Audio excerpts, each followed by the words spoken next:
जय श्री सद्गुरुदेवाय नमः। जय श्री गणपति देवाय नमः। ओम सर्वमंगल मांगल्ये शिवे सर्वार्थ साधिके शरण्ये त्र्यंबके गौरी नारायणी नमस्तुते। श्रीमद्देवी भागवत महापुराण तृतीय स्कंद 9वां अध्याय। गुणों के परस्पर मिश्री भाव का वर्णन। देवी के बीज मंत्र की महिमा। नारद जी बोले, हे तात, आपने गुणों के लक्षणों का वर्णन किया, किंतु आपके मुख से निस्तृप्त वाणी रूपी मधुर रस का पान करता हुआ मैं अभी भी तृप्त नहीं हुआ हूँ। अतएव अब आप इन गुणों के सूक्ष्म ज्ञान का यथावत वर्णन कीजिए, जिससे मैं अपने हृदय में परम शांति का अनुभव कर सकूं। व्यास जी बोले, अपने पुत्र महात्मा नारद के इस प्रकार पूछने पर रजोगुण से अविर्भूत सृष्टि निर्माता ब्रह्मा जी ने कहा। ब्रह्मा जी बोले, हे नारद, सुनिए, अब मैं गुणों का विस्तृत वर्णन करूंगा। यद्यपि मैं इस विषय में सम्यक ज्ञान नहीं रखता, फिर भी अपनी बुद्धि के अनुसार आपसे वर्णन कर रहा हूँ। केवल सत्व गुण कहीं भी परिलक्षित नहीं होता है। गुणों का परस्पर मिश्री भाव होने के कारण वह सत्व गुण भी मिश्रित दिखाई देता है।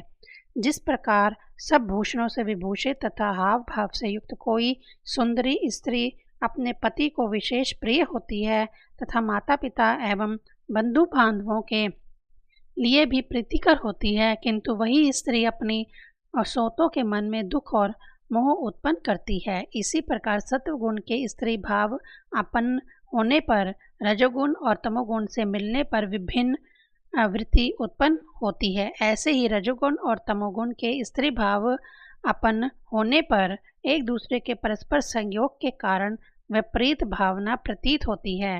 हे नारद, यदि ये तीनों गुण परस्पर मिश्रित न होते तो उनके स्वभाव में एक सी ही प्रवृत्ति रहती, किंतु तीनों गुणों में मिश्रण होने के कारण ही विभिन्नताएं दिखाई देती हैं। जैसे कोई रूपवती स्त्री यौवन, लज्जा, माधुर्य तथा विनय से युक्त हो, साथ ही वह धर्मशास्त्र के अनुकूल हो तथा काम शास्त्र को जानने वाली हो, तो वह अपने पति के लिए प्रीतिकर होती है, किंतु सोतों के लिए कष्ट देने वाली होती है। सोतों के लिए मोह तथा दुख देने वाली होने पर भी कुछ लोगों के लिए द्वारा वह सत्वगुण कही जाती है, और सत्वगुण के अनेक शुभ कार्य करने पर भी वह सोतों को विपरीत भाव वाली प्रतीत होती है। जैसे राजा की सेना चोरों से पीड़ित सज्जनों के लिए सुख देने वाली होती है, किंतु वही सेना चोरों के लिए दुखदायिनी, मूढ़ तथा गुणहीन होती है। इससे प्रकट होता है कि स्वाभाविक गुण भी विपरीत लक्षणों वाले दिख पड़ते हैं।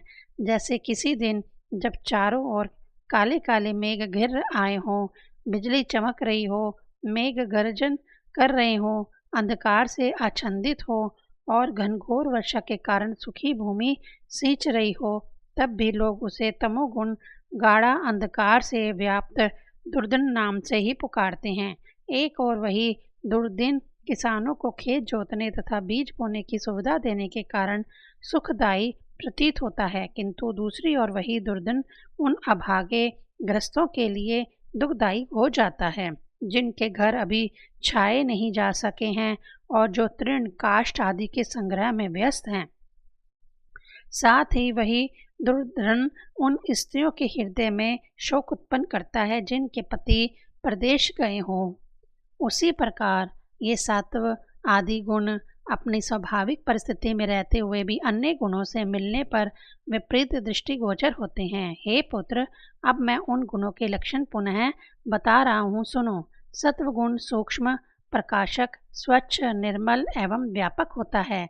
जब मानव के संपूर्ण अंग और नेत्र आदि इंद्रियां हल्के हों, मन निर्मल हो तथा वह उन राजस और तामस विषयों को ना ग्रहण करता हो, तब यह समझ लेना चाहिए कि शरीर में अब सत्वगुण प्रधान रूप से विद्यमान है।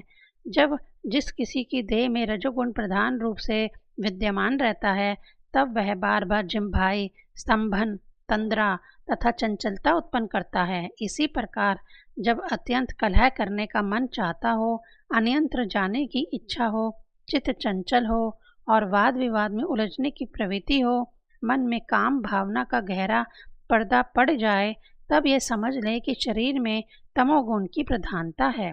उस समय शरीर के अंग भारी हो जाते हैं, इंद्रियां तामसिक भावों के वशीभूत रहती हैं, चित्त विमूढ़ रहता है और वह निद्रा की इच्छा नहीं करता। हे नारद, इस प्रकार सभी गुणों के लक्षण समझना चाहिए। नारद जी बोले, हे पितामह, आपने तीनों गुणों का भिन्न भिन्न लक्षणों वाला बतलाया, तो फिर ये एक स्थान पर होकर निरंतर कार्य कैसे करते हैं? विपरीत होते हुए भी शत्रु रूप ये गुण एकीकृत होकर परस्पर मिल करके किस प्रकार कार्य करते हैं, यह मुझे बतलाइए। ब्रह्मा जी बोले, हे पुत्र सुनो, मैं बताता हूँ। उन तीनों गुणों का स्वभाव दीपक के समान है। जैसे दीपक में तेल, बत्ती और अग्निशिखा तीनों परस्पर विरोधी धर्म वाले हैं, परंतु तीनों के संयोग से ही दीपक वस्तुओं आदि का दर्शन करता है। यद्यपि आग के साथ मिला हुआ तेल आग का विरोधी है और तेल बत्ती तथा अग्नि का विरोधी है, तथापि वे एकीकृत होकर वस्तुओं का दर्शन कराते हैं। नारद जी बोले, हे सत्यवती सुत व्यास जी, ये सत्व आदि तीनों गुण भी प्राकृतिक से उत्पन्न कहे गए हैं और ये जगत के कारण हैं, जैसा मैंने पहले भी सुना है। व्यास जी बोले, हे राजन, इस प्रकार नारद जी ने विस्तार पूर्वक गुणों के लक्षण और उनके विभागों के सहित कार्य को भी मुझे बतलाया है। सर्वदा उन्हीं परम शक्ति की आराधना करनी चाहिए जिससे यह समस्त संसार व्याप्त है। वह भगवती कार्य भेद से सगुणा और निर्गुणा दोनों हैं। वह परम पुरुष तो अकर्ता, पूर्ण, निष्प्रह तथा परम अविनाशी है। ये महामाया ही सत्य और असदूप जगत की रचना करती है। ब्रह्मा, विष्णु, शिव, सूर्य, चंद्र, इंद्र, दोनों अश्वनी कुमार, आठों वसु, विश्वकर्मा, कुबेर, वरुण, अग्नि, वायु, पूषा, कुमार कार्तिकेय और गणपति, ये सभी देवता उन्हीं महामाया की शक्ति से युक्त होकर अपने अपने कार्य करने में समर्थ होते हैं। हे मुनीश्वरों, यदि ऐसा ना हो तो वह हिलने डुलने में भी समर्थ नहीं हो सकते। हे राजन, वे परमेश्वर ही इस जगत की परम कारण है। अतः हे नरपते, अब आप उन्हीं की आराधना करें, उन्हीं का यज्ञ करें और परम भक्ति के साथ विधिवत उन्हीं का पूजन करें। वे ही माँ लक्ष्मी, महाकाली एवं महासरस्वती हैं। वह सब जीवों की अधीश्वरी, समस्त कारणों की एकमात्र कारण, सभी मनोरथों को पूर्ण करने वाली, शांत स्वरूपाणी, सुखपूर्वक सेवनीय तथा दया से परिपूर्ण है। ये भगवती नाम उच्चारण मात्र से ही मनोवांछित फल देने वाली है। पूर्व काल में ब्रह्मा, विष्णु, महेश आदि देवताओं तथा मोक्ष की कामना करने वाले अनेक जितेंद्रिय तपस्वियों ने उनकी आराधना की थी।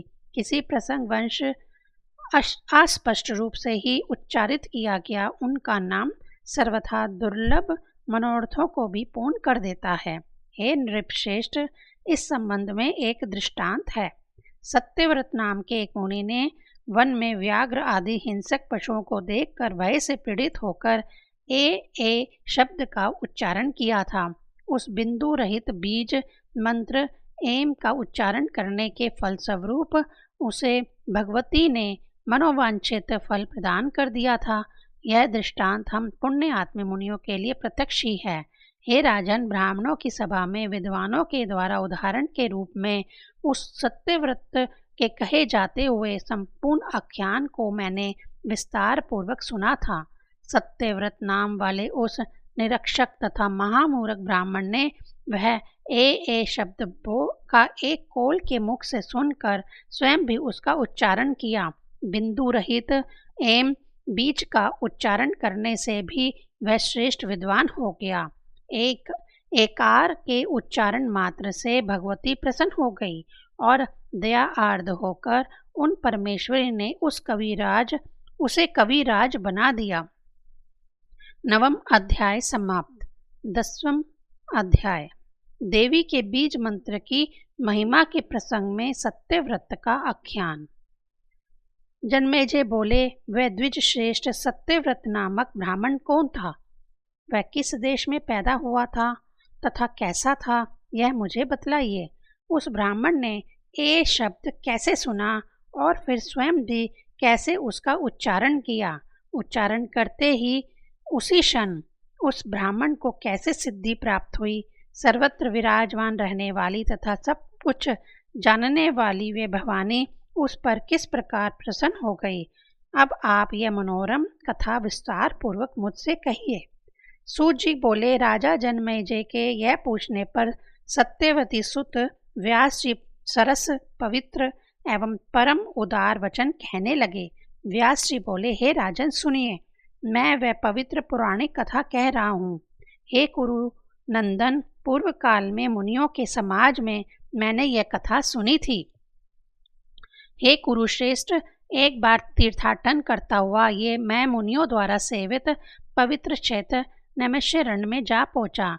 वहां सभी मुनियों को प्रणाम करके मैं एक उत्तम आश्रम में ठहर गया, जहां ब्रह्मा के पुत्र महाव्रती एवं जीव उन्मत्त मुनि निवास कर रहे थे। उस ब्राह्मण समाज में कथा का ही प्रसंग चल रहा था। सभा में उपस्थित महर्षि जमदग्नि ने सब मुनियों से पूछा। जमदग्नि बोले, हे महाभाग तपस्वियों, मेरे मन में एक शंका है। निश्चय ही इस मुनि समाज में मैं शंका रहित हो जाऊंगा। ब्रह्मा, विष्णु, रुद्र, इंद्र, वरुण, अग्नि, कुबेर, वायु, विश्वकर्मा, कार्तिकेय, गणेश, सूर्य, दोनों अश्विनी कुमार, भग, पूषा, चंद्रमा और सभी ग्रह, इन सब में सबसे अधिक आराधनीय तथा अभीष्ट फल प्रदान करने वाला कौन है? उनमें कौन देवता सदा सेव्य और शीघ्र प्रसन्न होने वाला है? हे मानद, हे सर्वज्ञ, हे व्रतधारी मुनिगण, आप हमें शीघ्र बतलाइए। इस प्रकार जमदग्नि के पूछने पर लोमेश ऋषि ने कहा, हे जमदग्नि, आपने इस समय जो पूछा है उसे सुनिए। अपने कल्याण की इच्छा रखने वाले सभी लोगों के लिए वे एकमात्र महाशक्ति ही आराधनीय है। वे ही परा, प्राकृतिक, आदि स्वरूपा, सर्वगामिनी, सर्वदायिनी और कल्याणकारिणी है। वे ही ब्रह्मा आदि श्रेष्ठ देवताओं की जननी हैं और वे ही संसार रूपी वृक्ष की मूल रूपाणी आदि प्राकृतिक है। वे भगवती केवल नाम का उच्चारण तथा सिमरन करते ही निश्चित रूप से अभीष्ट फल प्रदान करती है। जो लोग उनकी उपासना करते हैं उन्हें वरदान देने के लिए वे सर्वदा दयालुचित रहती है। हे मुनिगण, उनके नाम अक्षर के उच्चारण मात्र से ही एक ब्राह्मण ने जिस प्रकार सिद्धि प्राप्त की थी, वह पवित्र वृत्तांत मैं आप लोगों से कहता हूँ, सुनिए। कौशल देश में देवदत्त नामक एक विद्वान ब्राह्मण रहता था। वह निसंतान था, इसीलिए उसने पुत्र प्राप्ति के लिए विधि पूर्वक यज्ञ किया। तमसा नदी के तट पर पहुंचकर उसने उत्तम यज्ञ मंडप बनवाया और वेदज्ञ तथा यज्ञ कर्म में निपुण ब्राह्मणों को आमंत्रित करके विधि पूर्वक यज्ञ वेदी बनवाकर तथा अग्नि स्थापना करके उस श्रेष्ठ ब्राह्मण ने विधिवत पुत्रेष्टि यज्ञ आरंभ कर दिया। उसने उस यज्ञ में मुनिवर सुहोत्र को ब्रह्मा, यज्ञवल्क्य को अर्धवार्यो तथा बृहस्पति को होता, पैल मुनि को प्रस्तोता तथा गोभिल को उद्गाता बनाया एवं अन्य उपस्थित मुनियों को यज्ञ का सभासद बनाकर उन्हें विधिवत प्रचुर धन प्रदान किया। सामवेद का गान करने वाले श्रेष्ठ उद्गाता गोभिल मुनि सातों स्वरों से युक्त तथा स्वारित्य से संबंधित रथांतर साम का गान करने लगे। बार बार श्वास लेने के कारण गोभिला का स्वर भंग हो गया। तब देवदत्त को क्रोध आ गया और उसने तुरंत गोभिला मुनि से कहा, हे मुनि मुखे, तुम मूर्ख हो। तुमने आज मेरे द्वारा पुत्र प्राप्ति के लिए किए जाते हुए इस काम्यक कर्म में स्वर भंग कर दिया। तब गोभिल मुनि अत्यंत क्रोधित होकर देवदत्त से कहने लगे, इस यज्ञ के फल स्वरूप उत्पन्न होने वाला तुम्हारा पुत्र मूर्ख, शठ और गूंगा होगा। हे महामते, सभी प्राणियों के शरीर में श्वास आता जाता रहता है, इसे रोक पाना बड़ा कठिन है। अतः ऐसी स्थिति में स्वर भंग हो जाने में मेरा कुछ भी दोष नहीं है। महात्मा, गोभिल का यह वचन सुनकर शाप से भयभीत देवदत्त ने अत्यंत दुखित होकर उनसे कहा, हे विप्रवर, आप मुझे निर्दोष पर व्यर्थ ही क्यों क्रोधित हैं? मुनि लोग तो सदा क्रोध रहित और सुखदायक होते हैं। हे विप्र, थोड़े से अपराध पर आपने मुझे शाप क्यों दे दिया? पुत्र होने के कारण मैं तो पहले से ही दुखी था, उस पर शाप देकर आपने मुझे और भी दुखी कर दिया। वेद के विद्वानों ने कहा है कि मूर्ख पुत्र की अपेक्षा पुत्रहीन रहना अच्छा है। उस पर भी मूर्ख ब्राह्मण तो सबके लिए निंदनीय होता है। वह पशु एवं शूद्र के समान सभी कार्यों में अयोग्य माना जाता है। अतः हे विप्रवर, मूर्ख पुत्र को लेकर मैं क्या करूँगा? मूर्ख ब्राह्मण शूद्र तुल्य होता है, इसमें संदेह नहीं है, क्योंकि वह ना तो पूजा के योग्य होता है और ना ही दान लेने का पात्र ही होता है। यह वह सब कार्यों में निंदनीय होता है। किसी देश में रहता हुआ वेद शास्त्र वहीन ब्राह्मण कर देने वाले शूद्र की भांति एक राजा के द्वारा समझा जाना चाहिए। फल की इच्छा रखने वाले पुरुष को चाहिए कि देव तथा पितृ कार्य के अवसर पर उस मूर्ख ब्राह्मण को आसन पर ना बैठाएं। राजा भी वेदवहीन ब्राह्मण को शूद्र के समान समझे और उसे शुभ कार्यों में नियुक्त ना करें, बल्कि उसे कृषि के काम में लगा दें। ब्राह्मण के अभाव में कुशा के चट्ट से स्वयं श्राद्ध कार्य कर लेना ठीक है, किंतु मूर्ख ब्राह्मण से कभी भी श्राद्ध कार्य नहीं कराना चाहिए। मूर्ख ब्राह्मण को भोजन से अधिक अन्न नहीं देना चाहिए, क्योंकि देने वाला व्यक्ति नरक में जाता है और लेने वाला तो विशेष रूप से नरकगामी होता है। उस राजा के राज्य को धिक्कार है जिसके राज्य में मूर्ख लोग निवास करते हैं और मूर्ख ब्राह्मण भी दान सम्मान आदि से पूजित होते हैं। साथ ही जहाँ मूर्ख और पंडित के बीच आसन पूजन और दान में रंच मात्र भी भेद नहीं माना जाता। अतः विज्ञ पुरुष को चाहिए कि वह मूर्ख और पंडित की जानकारी अवश्य कर ले। जहाँ दान मान तथा परिग्रह से मूर्ख लोग महान गौरवशाली माने जाते हैं, उस देश में पंडित जन को किसी प्रकार भी नहीं रहना चाहिए। दुर्जन व्यक्तियों की संपत्तियां दुर्जन के उपकार के लिए ही होती हैं। जैसे अधिक फलों के लदे हुए नीम के वृक्ष का उपभोग केवल कौवे ही करते हैं। वेदज्ञ ब्राह्मण जिसका अन्न खाकर वेदाभ्यास करता है, उसके पूर्वज परम प्रसन्न होकर स्वर्ग में विहार करते हैं। अतएव हे वेदज्ञों में श्रेष्ठ गोभिल मुने, आपने यह कह दिया। इस संसार में मूर्ख पुत्र का पिता होना तो मृत्यु से भी बढ़कर कष्टप्रद होता है। हे महाभाग, अब आप इस शाप से मेरा उद्धार करने की कृपा कीजिए। आप दीनों का उद्धार करने में समर्थ हैं। मैं आपके पैरों पर पड़ता हूँ। लोमेश बोले। यह कहकर देवदत्त अत्यंत दीन हृदय तथा असहाय होकर नेत्रों में आंसू भरकर स्तुति करता हुआ मुनि के पैरों पर गिर पड़ा। तब उस दीन हृदय देवदत्त को देखकर गोभिल मुनि को दया आ गई। महात्मा लोग क्षण भर के लिए ही कोप करते हैं, किंतु पापियों का कोप कल्प पर्यंत बना रहता है। जल स्वभावतः शीतल होता है, वही जल अग्नि तथा धूप के संयोग से गर्म हो जाता है, किंतु पुनः उसका संयोग हटते ही वह शीघ्र शीतल हो जाता है। तब दयालु गोभिल मुनि ने अत्यंत दुखित देवदत्त से कहा, तुम्हारा पुत्र मूर्ख होकर भी बाद में विद्वान हो जाएगा। इस प्रकार वर पा लेने पर द्विजवर देवदत्त प्रसन्न हो गए। उन्होंने विधिवत पुत्रष्टि यज्ञ समाप्त करके ब्राह्मणों को विदा किया। कुछ समय बीतने पर देवदत्त की पतिव्रता तथा रूपवती भार्या रोहिणी, जो रोहिणी के समान शुभ लक्षणों वाली थी, उसने यथा समय गर्भ धारण किया। देवदत्त ने विधि विधान के साथ गर्भाधान आदि कर्म किए। तत्पश्चात पशुवान श्रृंगारकरण तथा सीमंतोन्नयन संस्कार वेद विधि के साथ संपन्न किए। उसी समय अपने यज्ञ को सफल जानकर प्रसन्न मन से उन्होंने बहुत से दान दिए। रोहिणी नक्षत्र युक्त शुभ दिन में रोहिणी ने पुत्र को जन्म दिया। देवदत्त ने शुभ दिन और मुहूर्त में नवजात शिशु का जातक कर्म संस्कार किया और पुत्र दर्शन करके यथा समय उसका नामकरण भी कर दिया। पूर्व बातों को जानने वाला देवदत्त ने अपने पुत्र का नाम उतथ्य रखा।